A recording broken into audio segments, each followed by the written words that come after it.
Hello, today I'm in Nissan Micra. In this video I'll show you how to manage other maintenance info.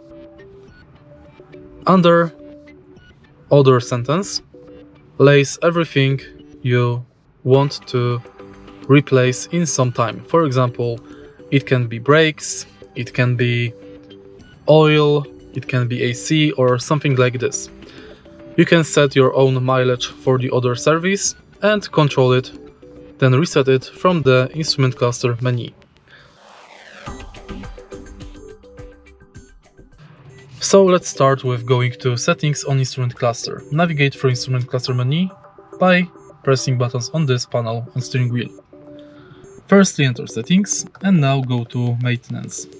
Enter other and now enter menu and switch the kilometers between 0 and maximum, which is very high number of kilometers, 30,000.